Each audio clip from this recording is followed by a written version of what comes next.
জগতের কোন আলেম আছে লই আয়, জগতে কোন আলেম আছে লই আয় দেহি কত বড় এলেমের হইছস। আমার জবান দেয়া কথা কইব বাবা জাহাঙ্গীর, আর তুই পড়বি হুজুরে আলার কিতাব আজগবি শরীফ, তুতলা শরীফ, রাসেল শরীফ, জাফরি শরীফ, তুফাইল শরীফ। এই আকলা টাকলা দেয় দুনিয়া চলবো।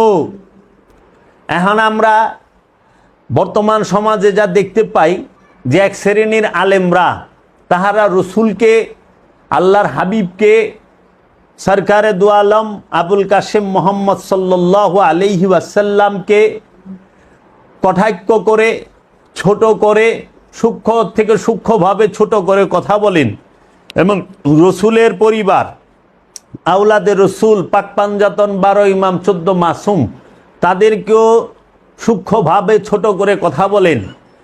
কথা বলে তাহারা নিজেদের খেয়াল খুশি মতো সত্য এবং মিথ্যাকে মিশ্রণ করে তাহারা তাদের ফিল্ড তৈরি করেন। কিন্তু আমরা এটুক ভুলে যাই, আমাদের বিবেক অন্ধ হয়ে যায় কখন, যখন আমরা দেখতে পাই যে এই মানুষগুলো আল্লাহর রসুলের বাণী আল কোরআন। কারণ আল্লাহ নিজেই বলছেন ইন্নাহু লাকাউলুন রাসূলিন কারীম, নিশ্চয়ই এই কোরআন হচ্ছে সম্মানিত রসুলের বাণী। কোরআন কার বাণী? সম্মানিত রসুলের বাণী। এই সম্মানিত রসুলের বাণী যখন আল কোরআন, এই আল কোরআনকে নিয়েই তারা কি করে সম্মানিত রসুলের পিছনে তার তার দুষ নাউজুবিল্লাহি মিন যালিক, তাকে সূক্ষ্মভাবে ছোট করার জন্য তার পিছনেই লাগায় দেয়। তার একটা প্রমাণ যেরকম সূরা কাহাফের শেষে যদি আপনি খেয়াল করেন, সূরা কাহাফের শেষের আয়াতে হচ্ছে কুল ইন্নামা আনা বাশারুম মিসলিকুম, কুল বলে দিন ইন্নামা নিশ্চয় আমি কি, আনা বাশারুম মিসলিকুম তোমাদের মতো মানুষ, চামড়াধারী। মিসলেক বাশারুম কইছে, ইনসানও কয় নাই, তোমাদের মতো চামড়াধারী। আল্লাহ রসুল জিজ্ঞেস করছে আমি কি তোমাদের মতো চামড়াধারী?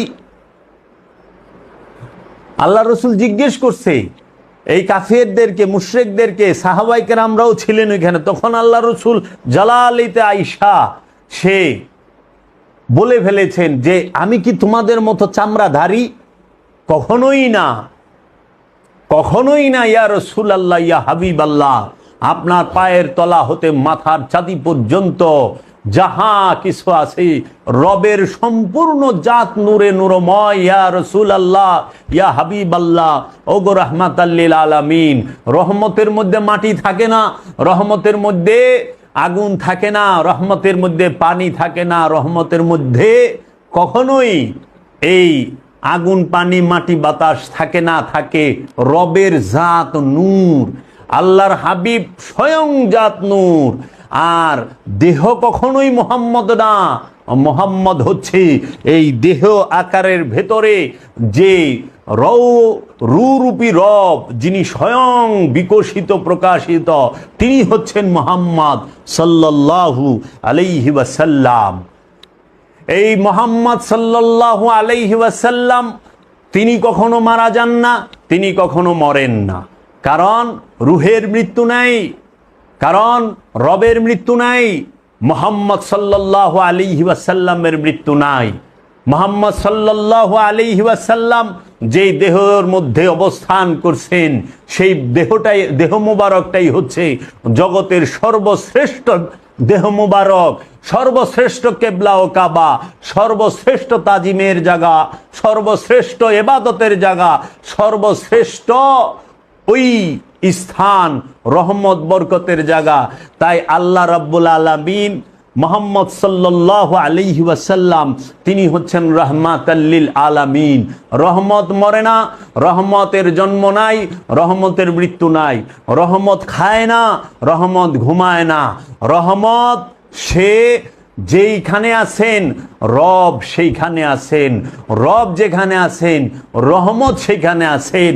আল্লাহ রাব্বুল আলামিন সূরাতুল ফাতিহার মধ্যে বলেছেন আলহামদু, একমাত্র প্রশংসা লিল্লাহে, সেই আল্লাহর জন্য, রব্বুল আলামিন যিনি সমস্ত আলমের রব। আলম একটা পৃথিবীকে বলা হয় আরবিতে আলম, দুইটা পৃথিবীকে বলা হয় আলামাইনে, আর সমস্ত জগৎকে বলা হয়, সমস্ত গ্রহ উপগ্রহ সৌরজগৎ গ্যালাক্সি যাহা কিছু আছে সমস্ত কিছুকে একত্রিত করে বলা হয় আলামিন। আল্লাহকে রব্বুল আলামিন, সমস্ত আলমের রব। আল্লাহর হাবিবকে ওমা আরসালনাকা ইল্লা রাহমাতাল লিল আলামিন, আমার হাবিব হচ্ছে সমস্ত আলমের রহমত। আল্লাহর হাবিব কি? সমস্ত আলমের রহমত। আল্লাহর হাবিবের বেলায় বাবা হয় নাই ওমা আরসালনাকা ইল্লা রাহমাতাল লিল আলম, একটা পৃথিবীর রহমত সেটা বলা হয় নাই। একটা দুইটা পৃথিবীর রহমত আল্লাহর হাবিবকে বলা হয় না, বলা হয়েছে সমস্ত জগতের রহমত আপনি। তাইলে সমস্ত জগতের রব্বুল আলামিন আর সমস্ত জগতের রহমত রাহমাতাল লিল আলামিন। তো রাহমাতাল লিল আলামিন যদি ইন্তেকাল করেন তাহলে রহমত থাকে কই? রহমত থাকে কই? রাহমাতাল লিল আলামিনকে যারা মাটি প্রমাণ করতে চায়, নাউজুবিল্লাহি মিন যালিক, মাটির তৈরি, এটা প্রমাণ করতে চায়, তাদের জ্ঞান সীমিত, তাহাদের পুঁথির জ্ঞান আছে, কিন্তু রাহমাতাল লিল আলামিনের রহমতের জ্ঞান তাদের নাই, হিকমার জ্ঞান নাই, তাদের কেতাবের জ্ঞান নাই। তাদেরকে ওই রহমত থেকে বাবা জাহাঙ্গীর কেতাবের জ্ঞান দান করেন নাই। আমার মুর্শিদ কেবলাও কাবা তাকে হিকমতের জ্ঞান দান করেন নাই। এর জন্য বলে আল্লাহর হাবিব নাকি সৃষ্টি। নো, নেভার নেভার, কখনোই না। আল্লাহর হাবিব স্বয়ং সেই স্বয়ং রহমত, স্বয়ং নূর। যে মৌলবী কইতেছে মানুষ মাটির তৈরি, উনিও নিজে জানে না উনিও যে নূর। কারণ নফস কখনো আগুন পানি মাটি দিয়ে তৈরি করা হয় না। নফস কখনো আগুন পানি মাটি বাতাস দিয়ে তৈরি করা হয় না। নফস সৃষ্টি হচ্ছে আল্লাহর সর্বশ্রেষ্ঠ সেফাতি নূর হচ্ছে নফস। আল্লাহর সেফাতের মধ্যে সর্বশ্রেষ্ঠ সেফাত মানে গুণাবলী, আল্লাহর সর্বশ্রেষ্ঠ সেফাত গুণাবলীর মূলই হচ্ছে এই নফস। সর্বশ্রেষ্ঠ সেফাত কি? রুহের রবের সর্বশ্রেষ্ঠ সেফাত হচ্ছে নফস। এই নফস আর আগুন পানি মাটি বাতাস দিয়ে তৈরি করা হয় এই দেহ। এই দেহ 3.5 হাত দেহ, এই 3.5 হাত দেহের মধ্যে আগুন আছে, পানি আছে, মাটি আছে, বাতাস আছে। কিন্তু নফস সে আগুনও না, পানিও না, মাটিও না, বাতাসও না, সে হচ্ছে রবের সর্বশ্রেষ্ঠ সেফাত। এর জন্য আল্লাহর হাবিব বলছে মান আরাফা নফসাহু ফাকাদ আরাফা রব্বাহু, যে নিজের নফসকে চিনতে পেরেছে কোনো সন্দেহ নাই সে তার রবকে চিনে ফেলেছে। কারণ এই রবকে চিনতে গেলেই নফসকে চিনতে হবে, আর রবের সবচেয়ে বড় রহস্যই হচ্ছে এই নফস। রবের সবচেয়ে বড় রহস্য হচ্ছে এই নফস।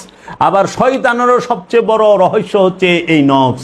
কারণ নফসের সাথে শয়তানকে মিশিয়ে দেওয়া হয়, দেহের সাথে না। তাই আমার দয়াল বাবা জাহাঙ্গীর বলছে তোমার এই দেহটা মুসলমান, তোমার এই দেহটা মুসলমান।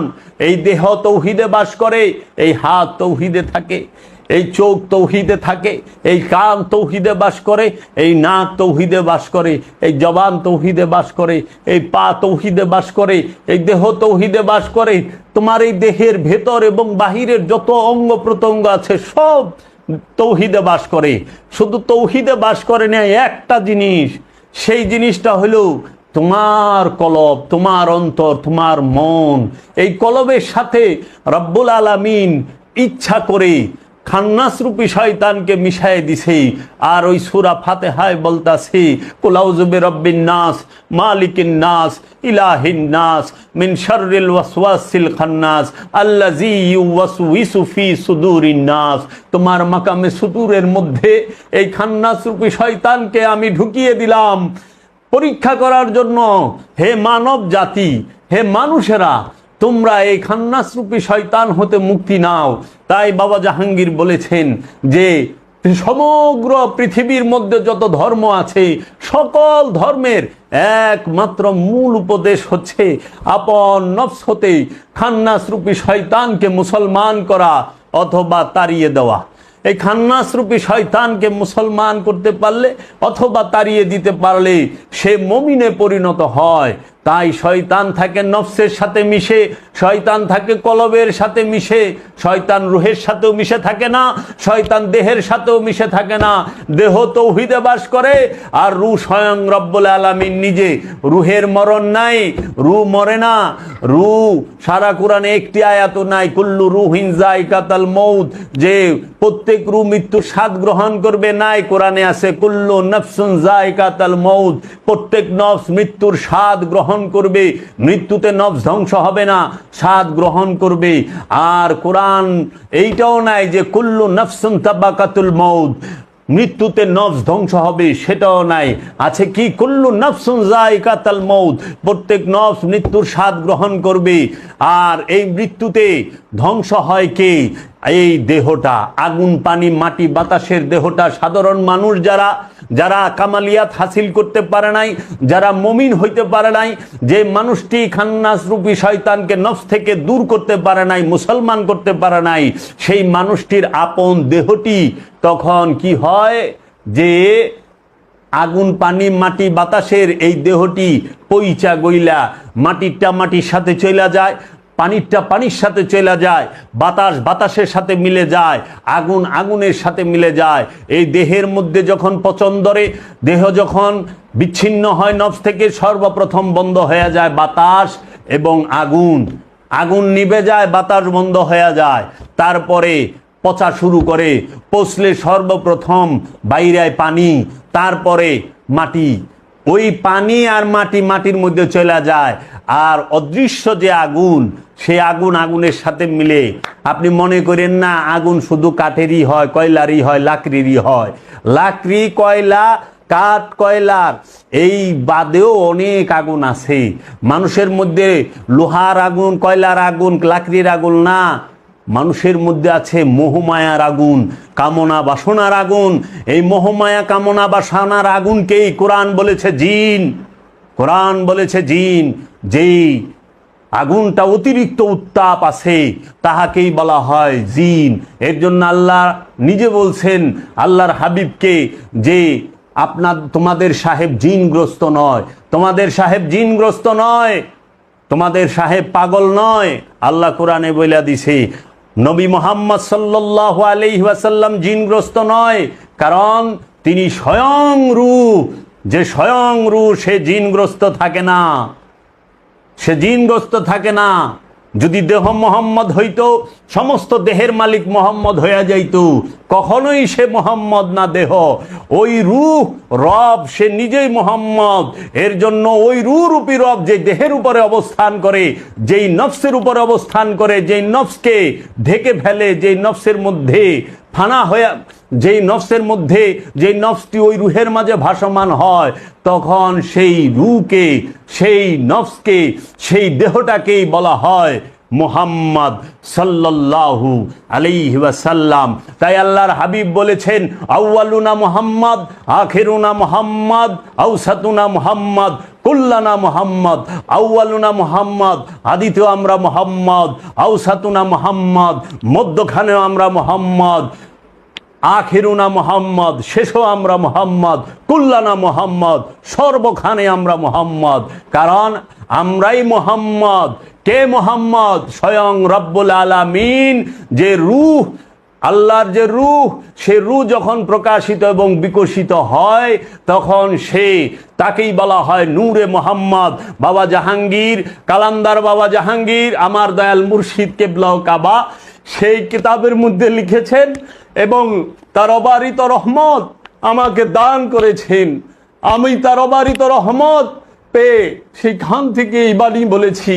বাবা জাহাঙ্গীরই বলেছেন যে এই নূরে মুহাম্মদ তিনি সর্বকালে সর্বসময়ে আছেন, তিনি সর্বসময় আছেন, তিনি কখনো স্থির নন।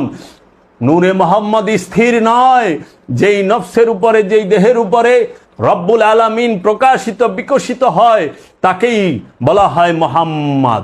এর জন্য মুহাম্মদ সে আমরা রূপের আহাদ রূপে বিরাজমান।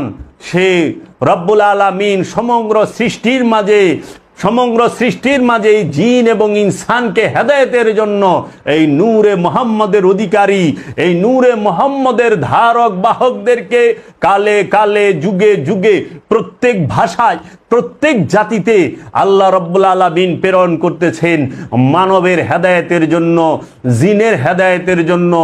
এই মুহাম্মদ সাল্লাল্লাহু আলাইহি ওয়াসাল্লাম তিনি তার এই নূর তার বংশকে দান করেছেন, তার ইতরাতকে দান করেছেন, তার আহলে বাইতকে, সবাই এই জগৎকে আলোকিত করবে, এই নাদান পাপী মানুষকে হেদায়েত করবে। মুহাম্মদ সাল্লাল্লাহু আলাইহি ওয়াসাল্লাম ছাড়া হেদায়েতের কোনো জায়গা নাই। এই শিয়া সুন্নি মানে শিয়া আর সুন্নি দুইজনে, ওয়াহাবি আর সুন্নি আর শিয়া, এরা লাইগে গেল মারামারি দুম দারাক্কা। স্পটে 3 জন মরে গেছে গা, স্পট ডেট 3 জন মারামারিতে। কি লিয়ে জানেন?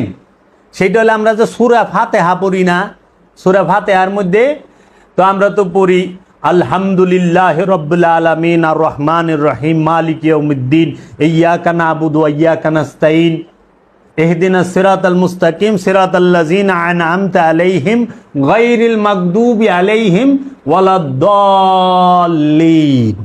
তাহলে আমরা দল্লিন পড়ি কেন? সুন্নি এর জন্য। ওয়াহাবিরাও দল্লিনই পড়ে। এখন শিয়ারা পড়েলো গায়রিল মাগদুবি আলাইহিম ওয়ালাদ-দাল্লিন। ওই যে রফেদানি আছে না, আহলে যারা বুকে আনবাজে হেরা কয় ওয়ালাদ-দাল্লিন। তো দল্লিন আর জল্লিন লইয়া এমন পিটাপিটি হইছে, 3 জন মরে গেছে গা। মানে ব্রিটিশ আদালতে মামলা হইছে, ব্রিটিশ পিলট তো আদালতে মামলা হয়েছে। মানে জজ যে হ্যাঁ হইল ব্রিটিশ, যে জাস্টিস সে হইল ব্রিটিশ বিচারক। তো সে তো আর এই সূরা ফাতিহা বুঝে না, দল্লিন আর জল্লিন বুঝে না। হ্যাঁ কি করছে, কলকাতার থেকে, কলকাতা আলিয়া মাদ্রাসা থেকে বিশাল বড় এক মুফাসসির লইছে, মৌলানা লইছে সাক্ষী। মানে উনি যেটা কইব ওইটাই রায় দেওয়া হইব। তো উনি যখন আদালতে আইসে কাঠগড়া, তাকে বলছে হুজুর আপনি টাইসা মেহেরবানি করে সূরা ফাতিহাটা একটু সহিভাবে পড়া দেন। ঠিক আছে। তো উনি সূরা ফাতিহা পুরাটা পড়ছে, লাস্টে যায় কয় যে ওই যে ওয়ালাদ-দাল্লিন আর জল্লিন হেনে যায় কয় গায়রিল মাগদুবি আলাইহিম ওয়ালাদ-দাল্লিন। এখন জজে তো টাস্কি খেয়ে গেছে, উকিলও টাস্কি খেয়ে বেকুব হয়ে গেছে। মারামারি 3 জন মরছে দল্লিন আর জল্লিন লইয়া। এই মৌলবি আনছি হ্যাঁ কয় ওয়ালাদ-দাল্লিন, দল্লিনও জল্লিনও না, দল্লিনও না জল্লিনও না, কয় লল্লিন। কয় সারা তারি জাস্টিসে একরি করে মামলাই খারিজ, কয় এই মামলাই খারিজ, এইটাই রাখুমি না, তোরা মরগা যায় মারামারি করে।